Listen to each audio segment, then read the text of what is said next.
Hello, everyone, and welcome to Conversations in Horror, the podcast. I'm your host, Kevin L. Powers. I'm also the owner-operator of Something Wiki Entertainment and Events, and welcome to our podcast today. So, for everyone out there who is familiar with the podcast, you know that what I do is I take a film and me and a special guest, which changes per episode to episode, decide to dissect and analyze a particular film from the perspective of actual film critiques or as just general film lovers. Some of the films are from all different subgenres because, we got to do that for all of our horror fans out there. And we like to delve deep into films from all different decades, from the early Universal monster movies of the 30s and 40s to the Hammer films of the 60s and 70s to the modern day films of today. Now, one of the films that we're going to, or actually the film we're talking about today, I say one of these films because this is a sequel to a film that me and my guests have been talking about for a very long while now.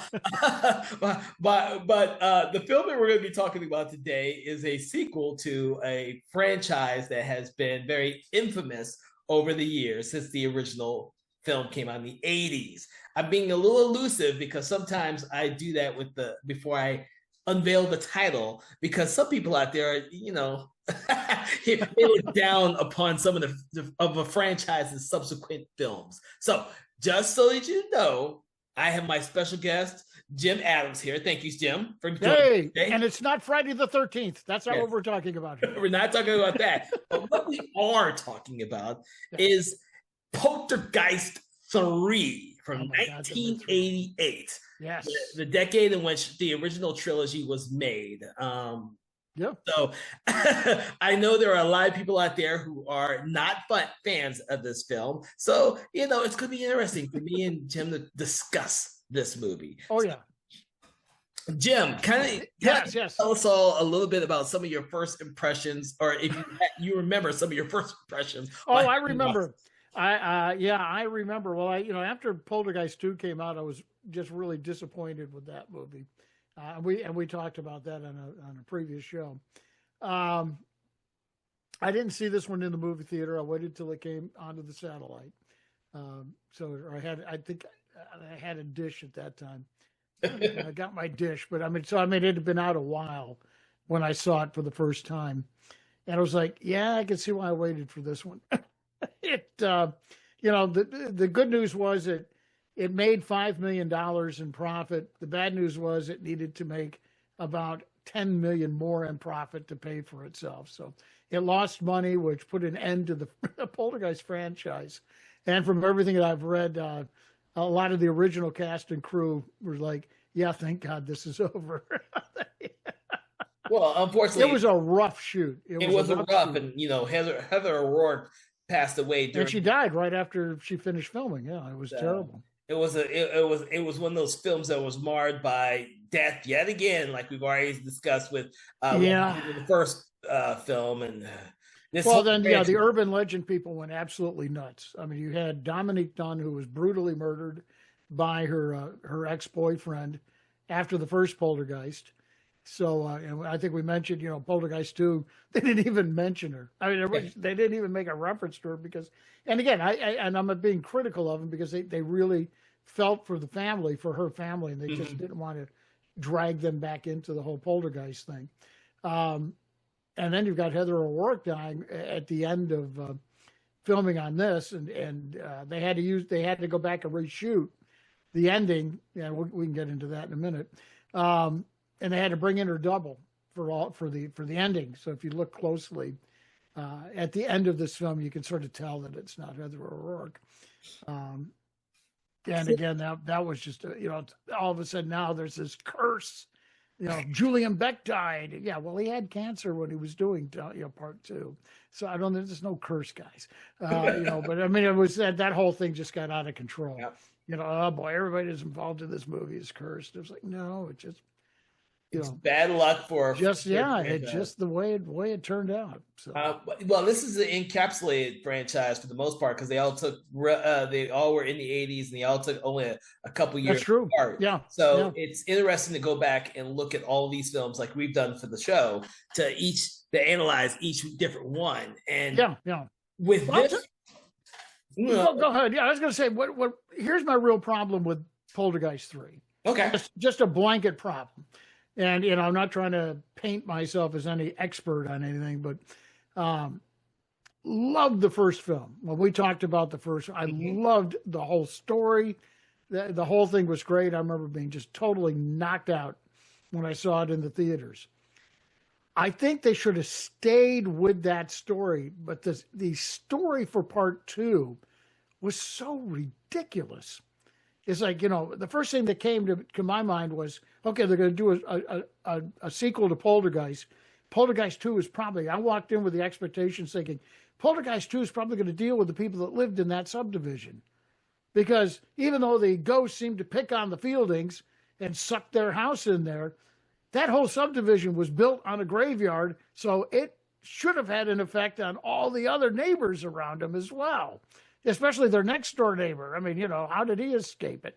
And I figured that's what they're going to do. They're going to pick that up, and this is going to start, affecting this whole subdivision.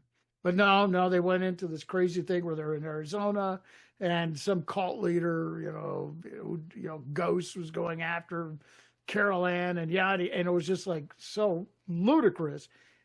And then they take it even further with 3, and it's like, come on, guys, if you'd just gone back to where the story started and did a natural progression. I just never bought the whole. I mean, in 3 now you've got more ghosts that are chasing her, and of course our friend the evil preacher is in this again, and it's like, okay, enough. It didn't work in the second one. Why do you think it's going to work in the third? That's the biggest problem I have with it. Is like when I saw it was going in that route, I was like, oh no, really? Are you guys kidding me? I think the whole thing is a bit of a double-edged sword, because the second one was moderately successful, so they thought they needed to go and continue with that storyline. Now, I don't have a problem with the storyline per se for the third one. Like, we have the same issues with the second one where we thought it was weird. But because the whole thing about Preacher Cain, having this cult who all killed themselves, doomsday cult, underneath, in a cave underneath the place where all the people were buried, but then the graves weren't moved, was odd. It was yes. And I felt sorry for the Indians. Yeah, the dead Indians there. All of a sudden, you just kick them to the side of the road and go, screw you. We don't care about the fact they didn't move your graves. We just want to go with this white guy instead. Well, see, that's why we both agreed with the second one. It has some issues with that one. But for the third one, because they kind of ignored or didn't mention a lot of stuff that happened in the second film. Oh, nothing. Yeah.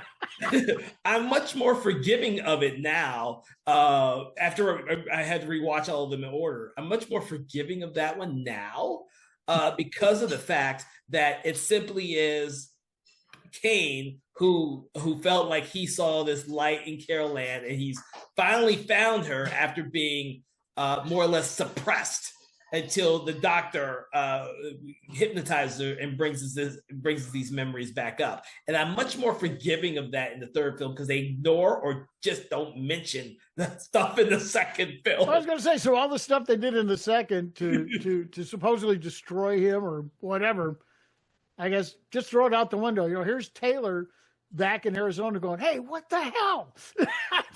Did I do all this for nothing? Well, see, that's the one thing that did bother me watching the third film. I'm trying to remember the doctor's name. Seeley or something like that. Seaton. So Seaton is hypnotizing Carol Ann to figure out what exactly, because he doesn't believe her story to begin with. Oh, no, he thinks she's a master of mass hypnosis or something. Yes. So I started thinking about it. I said, well, why would he hypnotize her then about trying? I was like, dude, that doesn't make any sense to me. Let's hypnotize a mass hypnosis expert. This happens to be 12 years old. Boy, she's good, I'll tell you. Exactly. So that's the story element. I was like, well, why is he hypnotizing her? That makes sense. But of course, that's a plot device for the film because that's how Cain finds her again. She remembers who he is, but at no point does it seem like she's forgotten who Cain was really. Like, did someone hypnotize her to forget about Cain? She was. I mean, she's Yeah. relatively young in this movie, so I think she's supposed to be 12 years. 12 years old. She's supposed to be Yeah. 12 years old. Yeah. And so, like, she just kind of lived through trauma twice, and she's Yes. like forgotten it all. I was like, yeah. I don't and think so so. the doctor hypnotizes her, Yeah. and she starts to remember stuff. Now, see, this is where that Wouldn't she have been more traumatized by the fact that basically her mother and father said, "Get the hell out and go stay with your aunt because we don't want you around right now." well, Because yeah, that's the implication you get from this thing when Nancy Allen and Tom Skerritt's characters, the gardeners yeah. that she stayed with in this high rise in Chicago, he's talking about like, yeah, they just threw her out and dumped her on us. You know? Oh, no, that wasn't the case. They wanted to send her to this school for the gifted, but troubled. I thought, that is a weird combination. It is. I don't think I've ever quite heard of something like that. But that's the whole part of the plot to get the story going. The reason for her being with her aunt is because they're close to this special school for her. Yeah. And when you get past some of the other plot things, that's okay. Yeah. But the thing is, of course, this being the third part in a trilogy, most studios decide they have to change everything up in order to, in third, which is why third. I guess so. Yeah. In the 80s and 90s, all did this. You can watch trilogy, the third part in a. No, you're right. You're right. Yeah, no, they did. Yeah, they did. All feel like they have to change the entire thing up in order for it to appeal to new audiences, so it doesn't feel like they're just doing the same thing over again. So I can forgive some aspects of it. I actually really love Nancy Allen and Tom Skerritt. And then, of course, there's a young Laura Flynn Boyle in here, which I forgot until I rewatched. I was like, oh, shit, I forgot she was in this damn movie. Yeah, this was, I think it was her debut, if I'm not mistaken. It could be, and I just completely forgot because it's she's really, really young in this. I'd forgotten she was in it. And I looked and went, wait a minute, is that her? And then, so I'm looking on my phone and IMDb real quick going, oh my God, that was her. Okay. So there is a lot of things I can forgive about the story. The thing I love about this movie, and I think it's a really brilliant on the part of the director who I can't think of his name. Oh, I can get you his name real quick. It's Gary Sherman. Gary Sherman is the fact that I love the way that he directed this regarding the use of reflections and mirrors. Now I'll give him that. That was really brilliant. I liked the way the film was shot. I'll give him that, and he was a proven director, and he did a lot of Poltergeist. He did the Poltergeist Legacy TV series, and so I mean, no, he had a proven track record. I had forgotten how clever a lot of the sequences were regarding. And he did all practical effects, which always wins my heart over there. So I mean, I'll give it to him. I just think the story was ridiculous. Well, yeah, I guarantee you he probably did too, and he was trying to work with the best that he could. Well, he complained that the problem was the budget because they slashed his budget. He had I think 117-page script, which would generally translate into about a 2-hour movie if you're figuring figuring a minute per page. They slashed it down pretty bad, and they had to cut it down to like 90 or whatever, and claimed that if he had not had to cut so much material, that it would have been a better movie. But that's the only time I'll disagree with Gary. It's like, no, dude, I don't think the story was right to begin with. So I don't think that was the problem. I think with having watched this, all three of them in a row, I think the ending for this one's a much stronger ending than the second film. Which when we rewatched it, we discussed it. It was like, God. Oh, it is stronger. Yeah, the studio made him go back and reshoot the ending because they wanted a PG-13 rating because they were only getting a PG. Oh, wow. Like, oh, no, we want 13. We want 13. And so he had to, but that's what they had to bring in. And then unfortunately, right after that decision was made, Heather O'Rourke dies. So then they have to bring in her double to.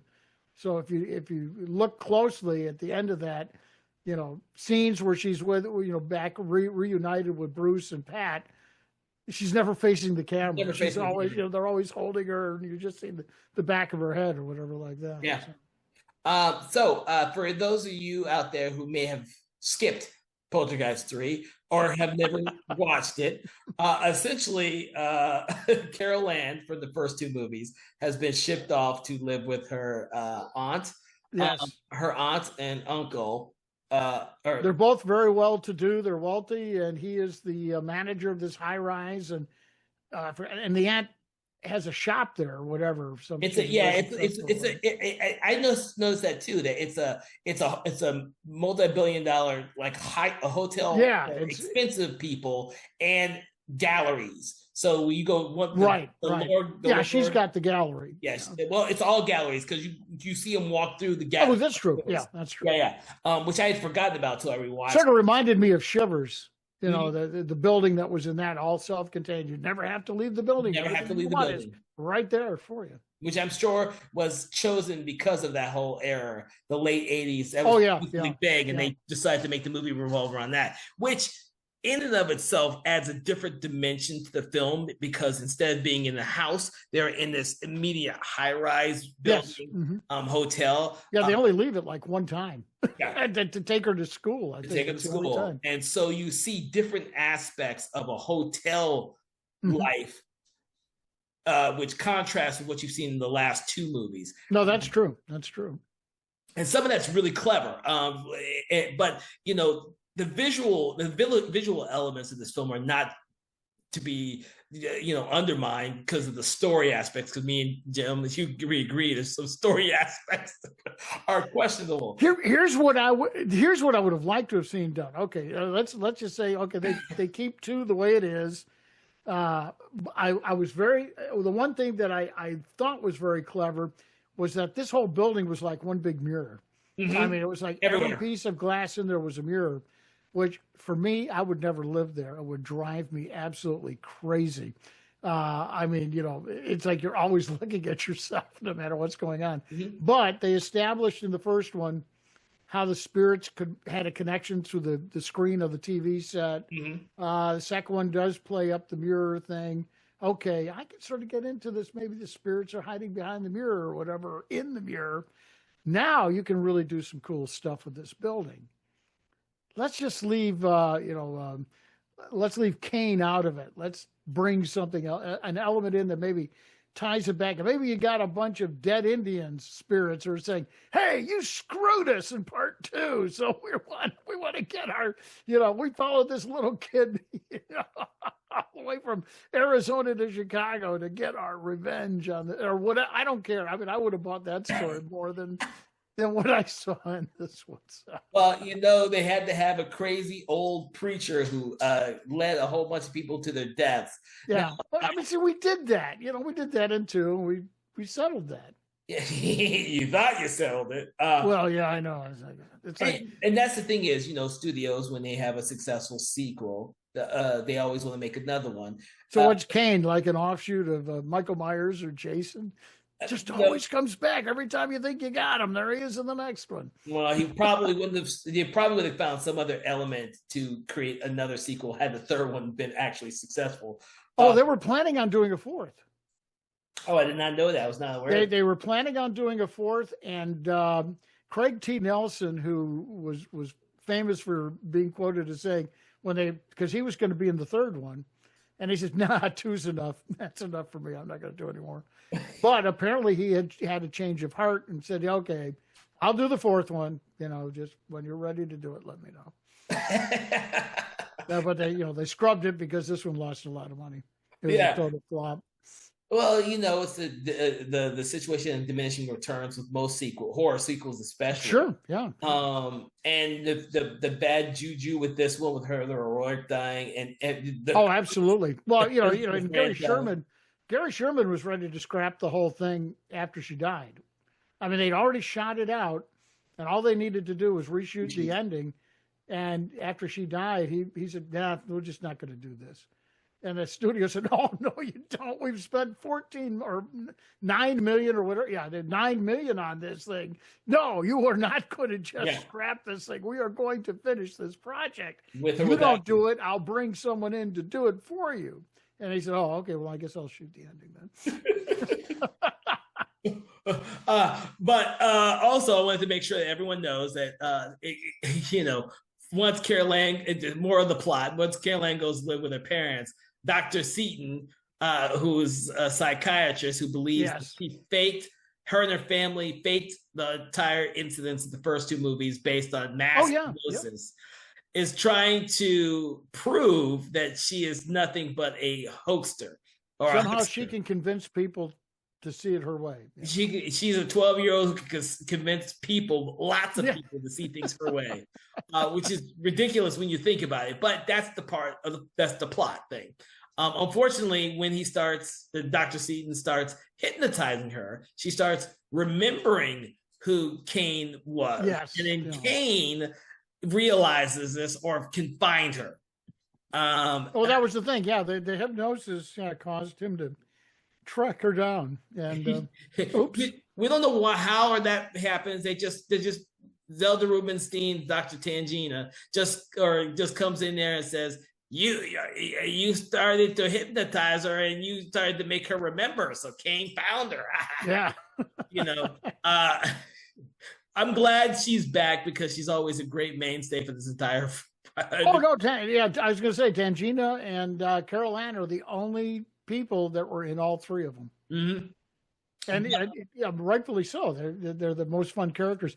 I thought, and I don't know if it had to do with Carol Ann's sickness. It was a weird disease that she had that had been misdiagnosed, so she was obviously, I would say not obviously, but probably in some pain doing this film. It was supposedly in remission, and then she died like a month after they wrapped shooting on her. It just seemed like in some parts of this movie, he had her really overacting. That got sort of irritating in the beginning of this film. Where she didn't act like a 12-year-old. She was like a 12-year-old trying to act like she was older. And I don't think it was her. Because from the first two, I saw this gal can act. She's one of the better child actors I've seen. I think this was Gary Sherman directing her. And he wanted to showcase her in the third one. He wanted the whole story to be centered around her. Yeah. But it just seemed like some of those early scenes, she's really going over the top on this thing. Like I'm trying to remember how old she actually was. She was 12. She was 12 when she died. Yeah, she had just turned 12 about a month before her death. All right. That's kind of crazy. She was. Yeah, I just looked her up. So she was born in December 27th, right after 2 days after Christmas. It's kind of crazy. Right, and then she died on February 1st, I believe. Yeah, so the thing is, I would say that I think you're right. I think it's almost a little bit uneven because I think the weirdest thing is that I don't know if her character, she as the actor, was realizing whether or not her character is not supposed to remember who Kane is in the early scenes versus the scenes where she's supposed to remember who Kane was, because it's a little confusing. And I only noticed that on the rewatch. If she truly has, for some odd reason, been hypnotized to forget who Kane is, then she wouldn't necessarily recognize who he is when she first sees him. Right. But you get this. You're right. Those early scenes are kind of odd. It doesn't make I would have much preferred to see a character who was saying, "Why did Mom and Dad make me go to Chicago? Why don't they want me anymore?" That there's some drama there that you can really have some fun with. They ship her off to Chicago, the school and all that, but it's like kids know, they sort of know, it's like they just didn't want me around, I guess. Keep in mind, I guarantee you this movie is very more plot driven than you would think character driven, because essentially she kind of forgets who her parents were. And again, in the second movie, her father is bankrupt. The family is going through hard times. money wise and all that. And we don't know if that, I mean, at the end of part 2, it's not getting any better. He's still out of work and all that. And, and yeah, maybe he does blame her for all of this and all that. And that has said all that. See, that's a great storyline that you can develop from the first one and connect them all up. And it's like, now you got some real pathos going on here. Well, and I would have loved to have seen the film concentrate on that and go from that. And maybe that opens the door to the evil stuff or whatever that's coming into her life. Well, except for T. Nelson didn't want to do a third movie. Well, yeah. Well, I mean, you wouldn't need him for that if it's like, okay, now she's in Chicago. She's been banished to another city, with the aunt and uncle, and so he and the wife don't have to be there anymore because now you've got the aunt and uncle. I just think that would have been a much stronger story for this movie. Well, they did try and link they try really hard. They try awfully hard. They try hard. They try really hard to kind of meld a new family dynamic with the Bruce and Pat characters. Yes. Surrogate parents for her parents, and of course, Pat's not crazy, but she sort of thinks she's imposing a little bit. She tries not to let her know. I mean, she really is. I mean, she's not a bad person. No, but she's just practical. It sort of bugs her. I think she's the practical one. She is, very much so. With her daughter. Well, she's the one that had all the money. Apparently, from what I understand, when I went back and I didn't really pick this up in the movie, but apparently Pat was quite well off on her own or whatever. She's the sister of Craig T. Nelson's character, and apparently was very well to do. I believe she's mentioned in the first film. Yeah, it's probably dropped in there. I just missed it. Where they send the kids off. Yeah, they send the kids off. They send Robbie off. To go to the aunt's house in the first movie. Carrie Ann's stuck in La La Land, and that's right. And Donna, or not Donna, but the sister who I can't think of her name. Is I can't remember her character's name now. With friends, right. And the thing about this film is you still have that sibling relationship in there and the parent relationship in there. You just don't have as many of them, right. And so it only feels forced because this is still a new situation with the new family. And then by the end, and the sister is now the cousin or there that she's living with there is much older than she is. Mm-hmm. She's a teenager, probably close to being a senior in high school. And here's little Carol Ann that's 12, and it's like all of a sudden now that daughter has sort of this albatross around her neck because we find out it's. Not Pat's daughter. Pat's the second wife. This is the daughter from the first marriage that Bruce had, or whatever. Yes, lots of interesting. There's a lot of things they could have done with that they just sort of nibbled at, but didn't really do anything with. 90 minutes, and them trying to get to what they have to do is get to the point where the Pat character, who you don't really see as a main mother figure from the very beginning, but the Pat character. No, not at all. Is you have to show that she doesn't care about Caroline at first, and that she has to grow as a character and become the loving mother that Caroline doesn't have anymore. Right. For them to be able to thwart Cain. Yeah, that's the only thing that they can battle him with. Yeah, and so sometimes a lot of that is heavy-handed in this film.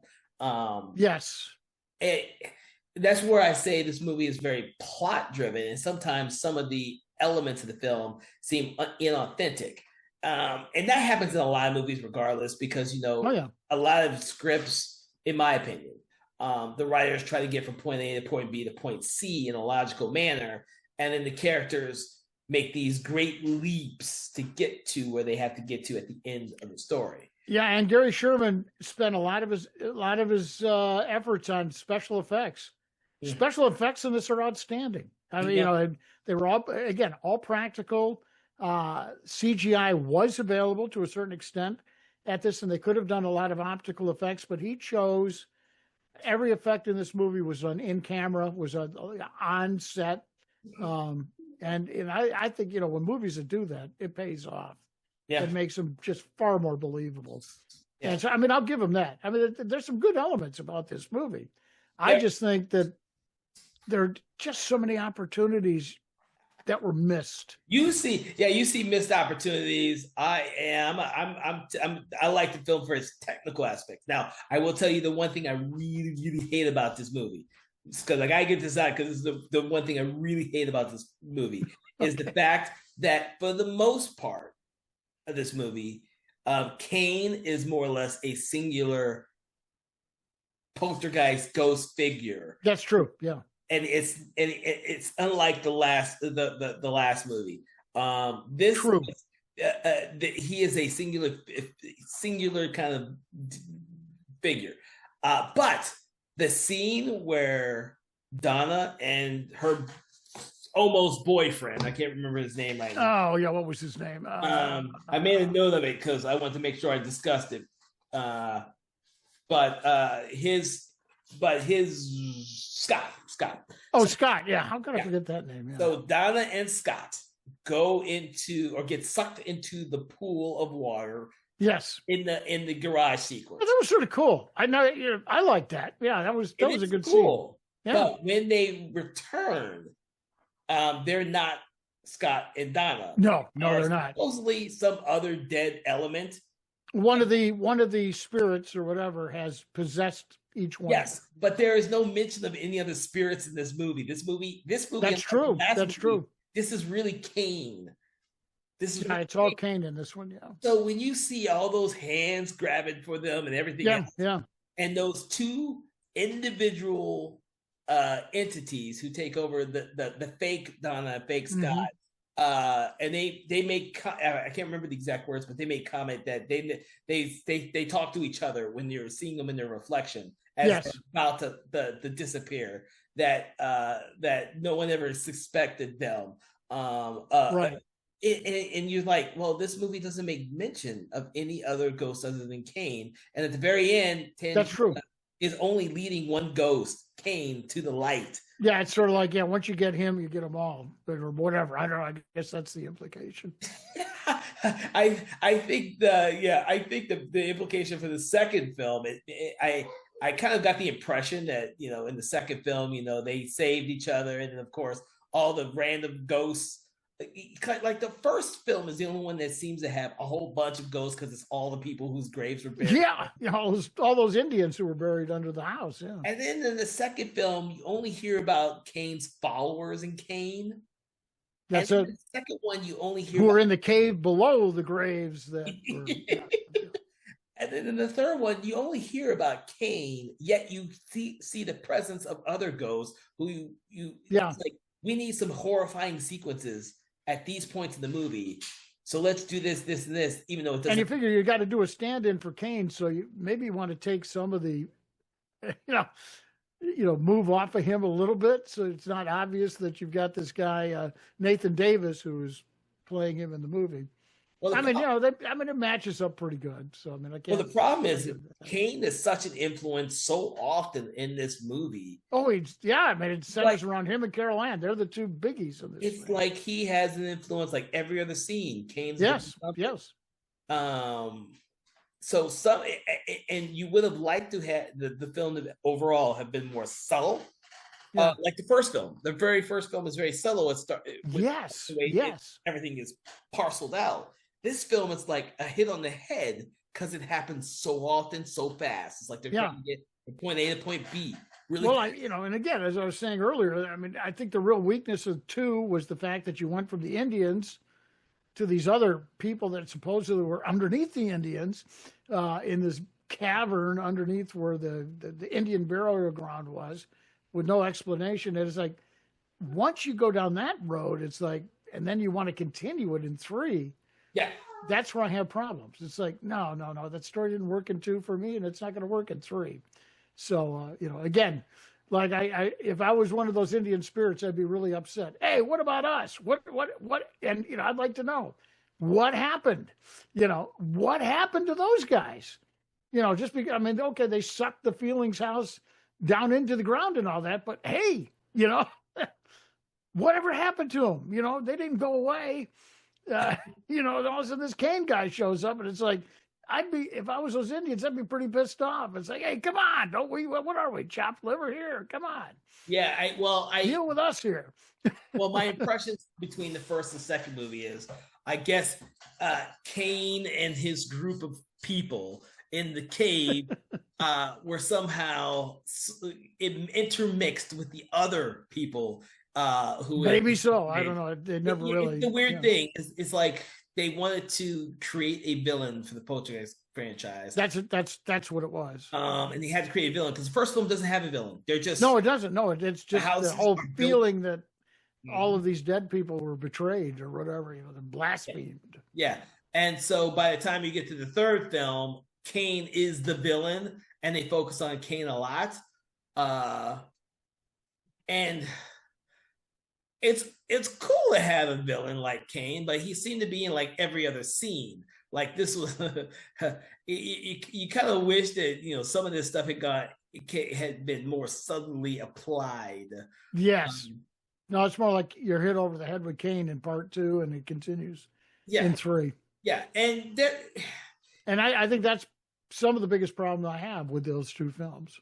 Yeah, and like I said, for me, this film is a much more visually stunning film than the second one, despite the second. Oh, it is having all the great monsters, it's got one of the scariest scenes in the world in it that just creeps me out. I still have a hard time because I'm terrified of heights, and that scene that they shot 100 stories.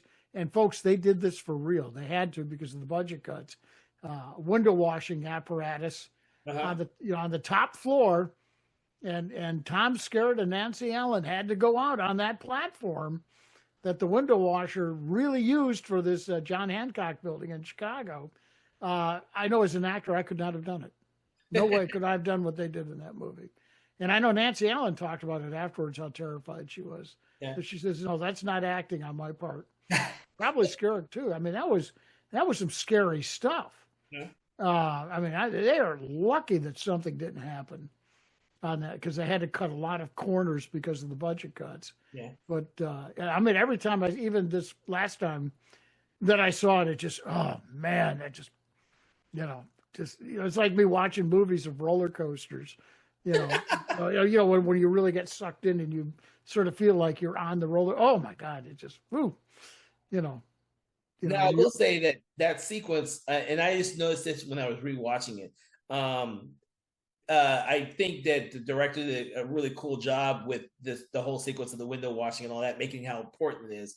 Because at the very beginning of the film, when Caroline is first is looking outside the window and she sees the window washer, and then she follows the window washer and she sees Kane outside there. Yeah, yeah. So and like I said, there are some story elements in here that are really well. No, there's some nice elements in there. It's just this story drives me crazy. It really does. Well, this is one of those. I think it's one of those stories because it's the third part where there are a lot more ways that you could have approached it as opposed to how they eventually did approach it. And we can all sit and discuss. Well, I think you hit the nail on the head, though. I mean. In my opinion, and again, this could be, there could be people, there could probably be a lot of people out there who disagree with me on this, but I love character-driven stories. Those are always the movies that have appealed to me the most. And this, like you said, is plot-driven. Mm-hmm. And when you concentrate on that, then, something has to take a back seat. And, in this case, it's the characters. Because these characters just are... Man, they're just, there's just not much to them. Nah, unfortunately, we get that a lot for third parts in a lot of movies. I mean, that's true. That's true. The third parts in a lot of movies try to be as different from the other ones as they can. Yeah. And a lot of them believe that, like, you already know what's going to happen because it's the third part, so we just need to get from point A to point B and let that be it. It's very similar problems I had with, say, Die Hard 3. Yeah. And, they go from point A to point B as fast as possible because you don't need to do all the character stuff. It happens a lot in horror films as well. We can list a plethora of horror films where sequels do that. You don't need to have any information about this. But I can think of one that didn't, and it's one that you and I talked about. I think Sarah was in on it with that one too. Halloween 3, Season of the Witch. That was a character-driven movie, totally different from the franchise, and that's why it was so strong in my book. Yeah, why I liked it so much. Yeah, but it's a catch-22. It's so different from the other two that no one saw. That's right. The Halloween people hated it. I mean, the Halloween fans hated it because it wasn't a Michael Myers movie. Yeah, it wasn't. No, I know that's the ironic thing about it. But yeah.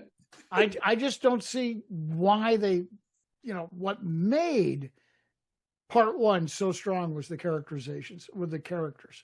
Yeah, and it takes time with the characters. And they tried to do that in 2, but they didn't do it well, so that hurt that film. In 3, they just abandoned it almost altogether. It just sort of like, well, we got these cool effects coming up. We're just going to have to string it all together, and and that was that. You can feel it. It's just like, yeah, you're pushing the wrong buttons here, guys. That's what I mean for me, anyway. That's probably why I have the feelings for this film that I have. The funny thing is, growing up watching this in the 80s, so I saw part 3 probably when it first came out on VHS, because that's when I saw it for the first time. Yeah. I remember when it was released at theaters, and I was dying to see this because even at that young age in '88, I was a huge fan of the Poltergeist films, even though I hadn't seen the second one nearly as many times as I saw the first one. Right. That. But with the third one, I actually think I've watched that one more than I ever watched the second one. I'll put it this way: I would watch the third one more than the second one. I mean, when we did Poltergeist 2, that was only like the third time I'd ever seen that movie. and I only watched it for the third time because we were going to do this. I'll say this: regarding the Poltergeist franchise, the first one and the third one, I would normally watch without having to watch any other movie. First one is classic to me. I could watch it anytime without watching any of the other films in the franchise. The third one, I would watch sometimes without watching the first or the second one. More often than not, I would watch it right after watching the first one. The ironic thing about it is, you don't have to watch the second one in this three-part trilogy, because you could go from the first one to the third one, seamlessly. Yeah. Okay, because last time we saw at the end of the first one, they're going into the motel room and then throwing the TV out or whatever, and then jump to the third, and Carol Ann's been shipped off to Chicago, and it's like, hey, we can make this work easily. Yeah. Easily make that work, and you don't need 2 at all. No, which means you don't need Kane anymore. Now, I will say this movie does rely a whole hell of a lot more on jump scares than any of the other films. Oh, God, yes. There's a bunch of those. There's a bunch of those in this film, and I think that was... only film I can think of that has an exploding cat. There may be some others that I'm forgetting about. But... there are plenty of jump scares in this film. Yeah, there are. Because I think that was what they thought audiences wanted in the late 90s. We've been watching a lot of late or 80s films lately for the podcast, and so I've been noticing that. They were master. Yeah, I mean, they loved the jump scares. Yeah, all the 80 films. So this film has a lot more of those in it, and I can see why you said that they might have to have gone back to reshoot some stuff to make it more PG-13.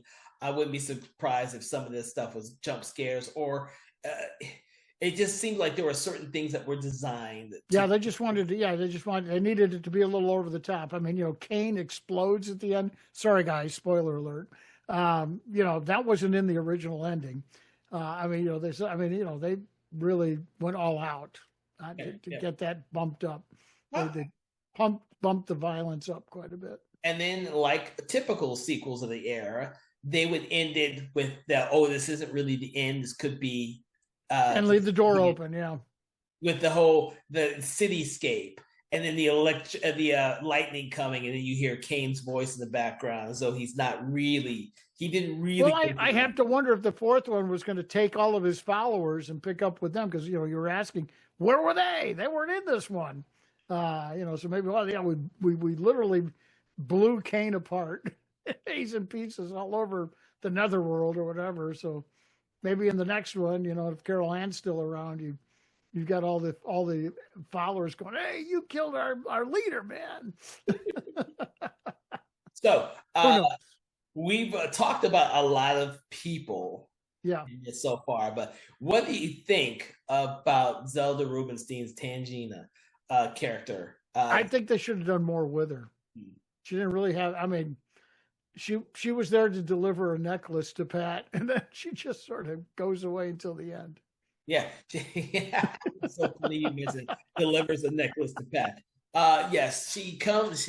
She has that early scene where she feels that Kane's come by, and she has to go find Carol Ann. And of course, I got the impression the necklace came from Taylor, the Indian shaman there. Because she just said, I was given this by, I don't know if she said a holy man or something. I can't remember the exact word she used. Mm-hmm. It was like, okay, that must be Taylor, who's now, sitting back in Arizona going, "Hey, what about me?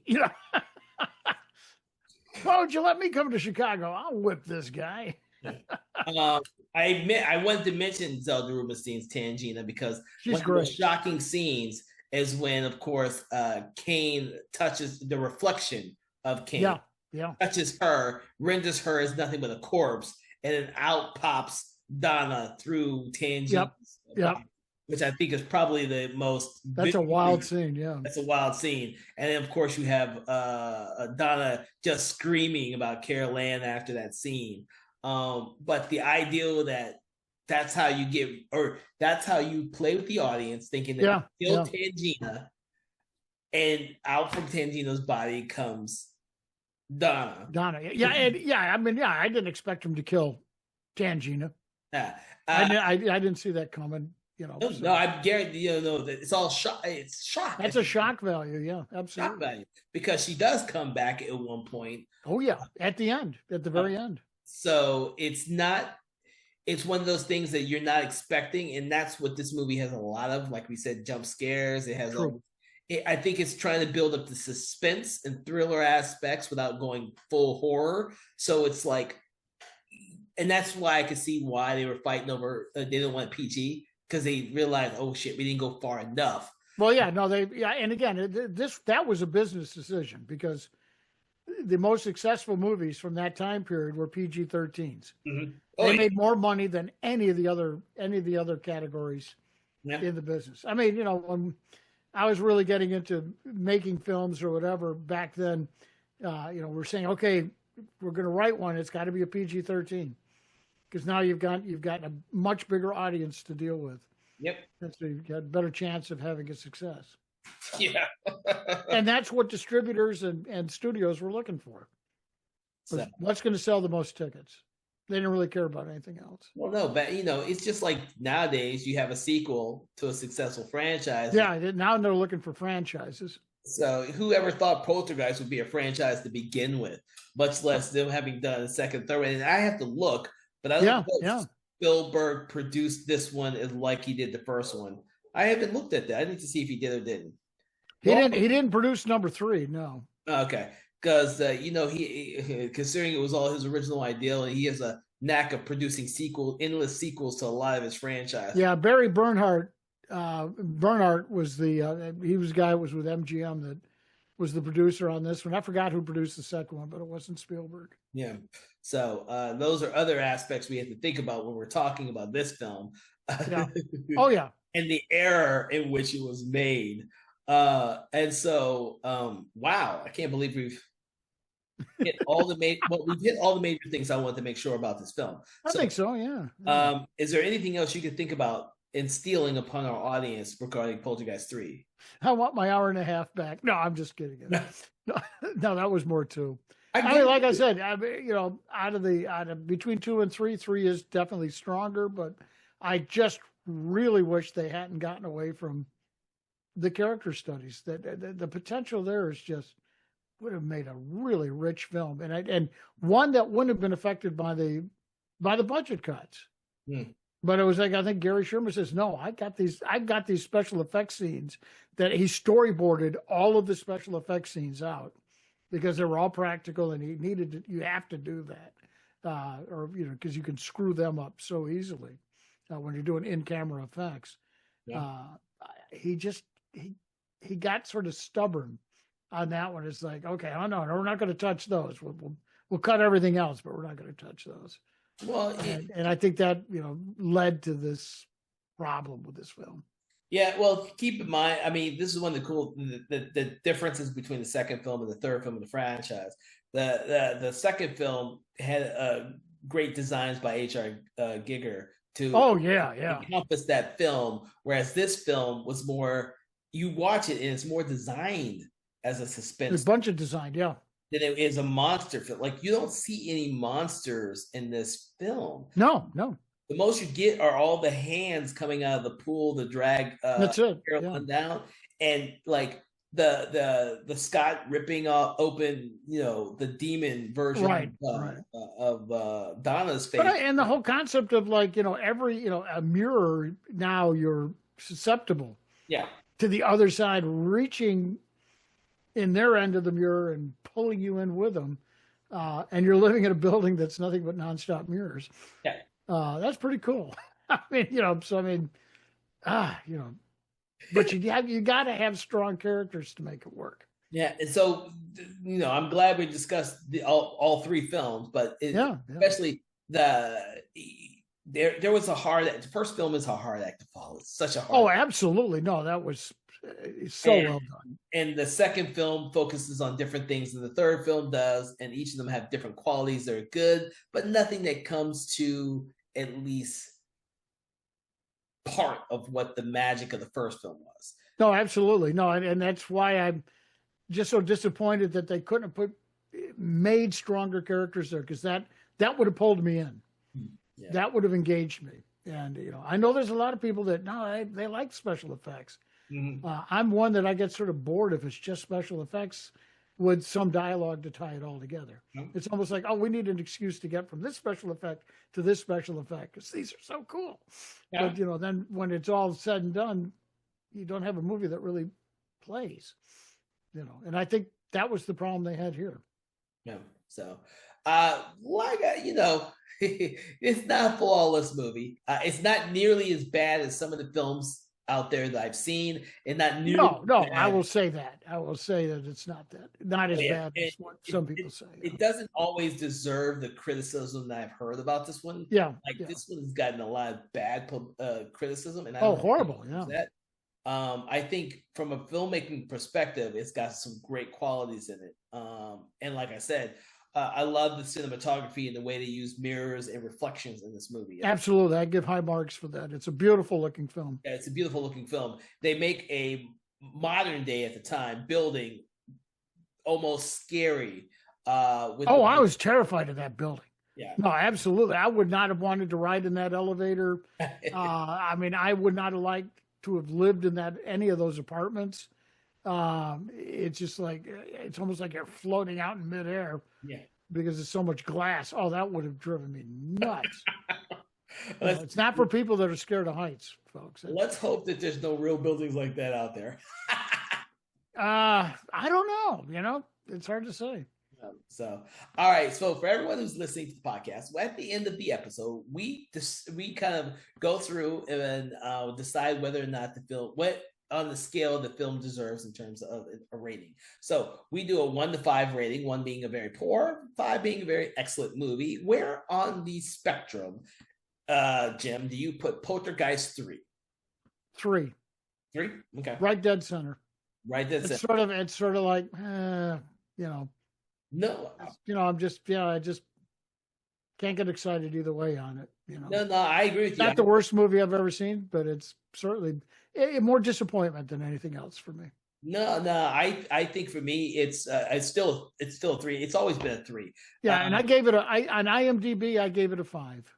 Yeah, I'll let people know because I remember I I'm a member of IMDb, and so I rate all the movies I look at. Same here. But my skewing on IMDb is different because I treat it like our grade schools. So for me, a 70 is average for me. So yeah. 7's average. And if you get below a 7, you're hitting you're a really shitty movie.